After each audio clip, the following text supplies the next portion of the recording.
With the government shutdown drawing to a close, Republicans continue to gloat over what they see as a legislative win. But before they celebrate, and before you condemn Democratic Senate leadership for caving, there's something you ought to know. Something big. Something Republican leadership has overlooked. They're about to hit a wall. Welcome to Occupy Democrats. I'm David Reddish. And happy Veterans Day, my fellow Americans. To those of you who served in our armed forces, my deepest gratitude. Thank you so much for your service, and thank you for watching. On to our breaking story. Last night saw the perplexing and infuriating news that 8 Senate Democrats joined with Republicans to pass a budget resolution that would reopen the government, thus ending the longest government shutdown in American history. Here's a little rundown in case you missed it. Bill as amended is passed.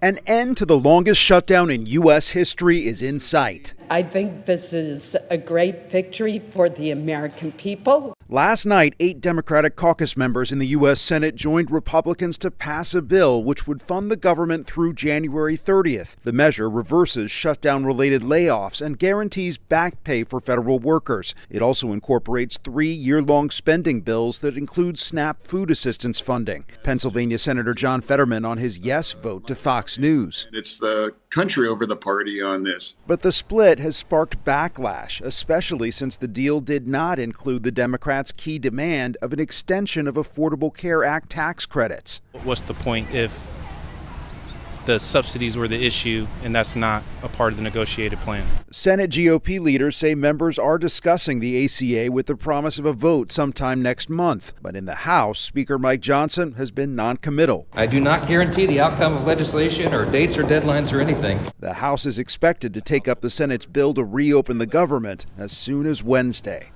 And once again, before you throw something at your screen, take a breath and hold on. There's something else to know. Before we get there, I have to say this. Regardless of what happens next with healthcare subsidies, this is likely a death knell for the political career of Chuck Schumer, especially since Senator Shaheen, one of the Democrats who voted to reopen the government, has said that Schumer knew about the Gang of 8 and privately encouraged their vote. He's not up for re-election until 2028, but after this mess, and given the harsh ire from within the Democratic Party and from political analysts, I don't see how he survives this, at least in his leadership post. Watch him take a cue from Mitch McConnell and step back into a low-profile supporting role. As for who would replace him, it's not clear at the time of this report, though I do find Adam Schiff a compelling possibility, someone who could represent the more progressive and more moderate wings of the party. I'm just saying. But we digress. With the government set to reopen as early as tomorrow, and with the future of healthcare subsidies still in doubt, a longtime political operative has pointed out what, thus far, everyone else has overlooked. The Republicans just painted themselves into a corner. Writing for CNN, columnist Stephen Collinson notes that Republicans have set themselves up for a major failure. There are, as Collinson notes, only 2 possibilities here. Either Republicans hold a vote, as they have promised to do, to extend healthcare subsidies, or they do not. If they don't, or if the Congress does not renew healthcare subsidies, Americans will see their insurance premiums skyrocket. And while Republicans will, no doubt, revert to their tired talking point about the Affordable Care Act as a disaster, that won't do much to help everyday Americans, which will then lead to massive blowback come the midterm elections next year. In short, Republicans just strapped targets to their chests. As Collinson correctly points out, Republicans, including Donald Trump, have said they have concepts of plans for healthcare. Why, earlier today, House Speaker Mike Lost His Johnson said he had notebooks with ideas. Does that make you feel better?